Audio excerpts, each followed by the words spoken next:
Hey guys, thank you so much for coming over. I'm Tasha and welcome to my channel. I had a couple of people ask me if I would make a video of how I make my altars kind of from start to finish. So I thought that was a great idea. I'm always looking for ideas and suggestions, and I thought, okay, cool, I'm about to make my in-bulk altar, so why not film that process. I don't know if this will help you with your own, but I kind of hope it does. And if you're unsure about making an altar or what other witches do when they're making one, maybe this video will be of help to you.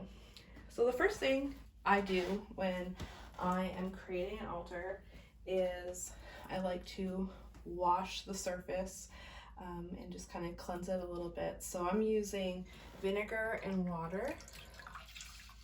You can add essential oil in there if you want to, make it smell a little better. I didn't, but you can. It's a natural way to clean surfaces, get rid of dust. And also, I like to see vinegar kind of as a cleanser in and of itself. So it's potent enough anyway. So I just like to wash down the surface and get rid of any residue. There we go. So that's the first step. Then I'm going to select an altar cloth. Sometimes I do an altar cloth, sometimes I don't. For in-bulk, I want to do white. So I have a shawl that was given to me. I don't really wear white, but this was a perfect altar cloth. So when I saw it, I was still grateful for the gift because I knew I would have a purpose for it.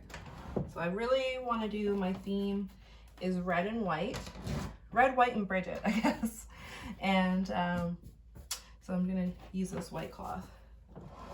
I find with altar cloths that you can find so many things in your home that you can use without having to go buy an actual cloth. There's so many. I've used sweaters, I've used shirts, I've used dresses, I've used old cloaks, old Halloween costumes, all kinds of things that I've stretched over this to create a cloth. So today we're using a shawl and I think it looks perfect. So I want to do like that red and white kind of idea. So I'm doing some Bridget candles. I just made this. It's a 7-day candle and you can just pop whatever you want in there. So I just printed off this image, thought it would be perfect. So I'll have that there. And then I have my Mother Mary candle, which you've seen before if you've been hanging out with me for a little bit. And the reason for her is that with in-bulk, that time of year, maiden, and I really want to get that maiden kind of innocent young goddess feel. As much as I love all my crone imagery, it's time to switch it up, Tasha.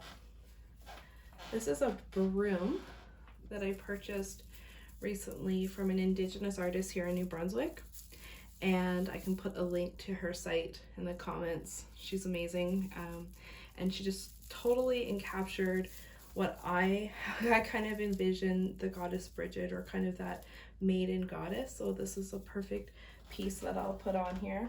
And what I usually do when I first start is I just start putting things at random, and then as I go, I just let it take its own shape.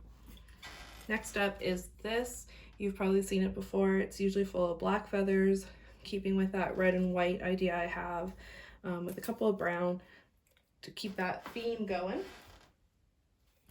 And where is that? There it is. And with this, and really any item that I put on here, I do like to give it just a little wipe down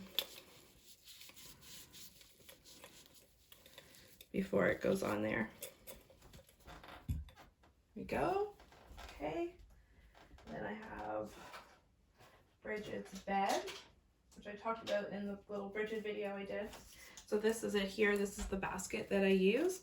I just put a cloth inside, and that is her bed. So on in-bulk, I will light the candles beside it, And I want to put a white candle with her and another red candle right here. So I'll put that with her as well. Just gonna give it a wipe. So we'll kind of get things moved around, but I know I want to use that.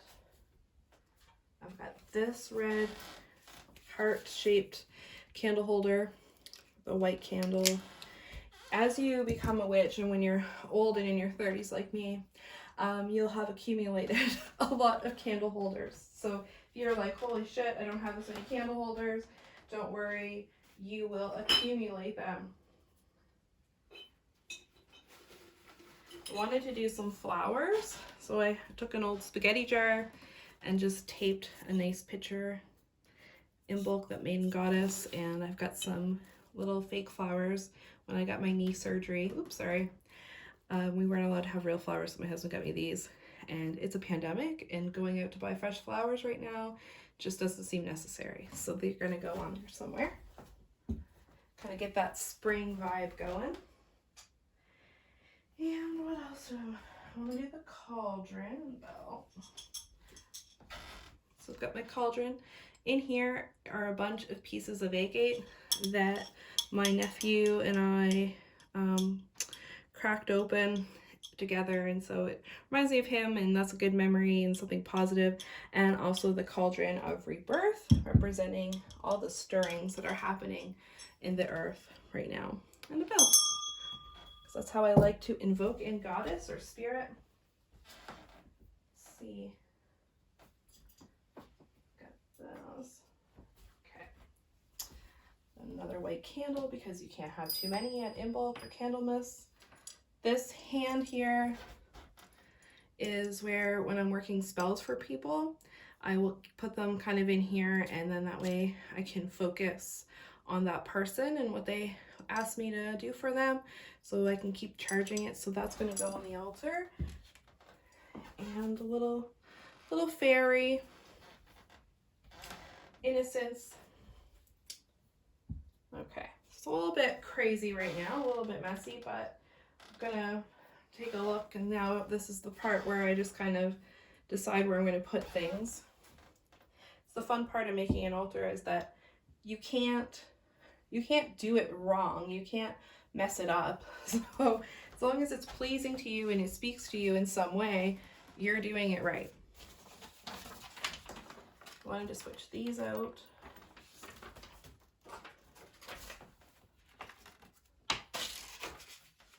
I got this thing at a hardware store. It's supposed to be for hanging pictures, but it's really kind of become an extension of the altar.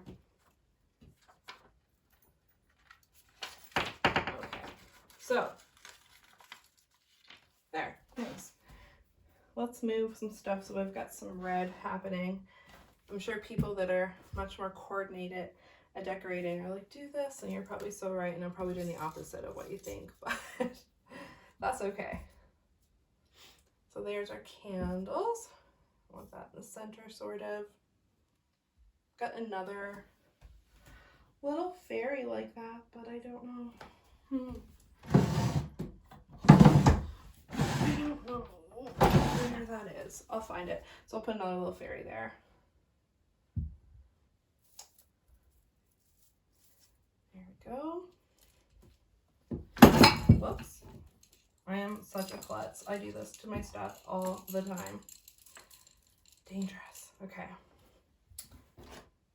There we go. All right. I think there's something weird going on here. Maybe we'll put these two like this. I feel pretty good about that. So that is going to be my in bulk altar. So as you can see, just grab stuff that you have, things that make you happy, things that make you think of the season. When I started this, I had in mind, I wanted to create something that was red and white, representing the two colors, the blood and the milk, the blood of birth of the new animals, and then the white, the innocence of the new animals, and the snow, because where I live in the world, it's still very much winter, but that stirring that the coming spring, you know, it's coming. And then the little flowers are an offering to Bridget, and they also make me think of springtime. And then, of course, I have a little shrine to Bridget there, the little candle I made, and the cauldron of rebirth, which is a theme that I keep in my mind during this time of year. So there you have it, an Imbolc ritual. This was rambly, but I really appreciate you coming and hanging out with me and sticking through the video. Maybe this has given you some ideas for your own altar. I hope so. But it's just that easy. As you work in your path, you accumulate stuff. If you don't have as much things as I do, that's okay. You can do it simple. You can do it even more intense. It's about what makes you happy, what makes you feel comfortable, and sometimes all it takes is a white candle to do that. So happy almost Imbolc, and thank you so much for coming over. Till next time, bye.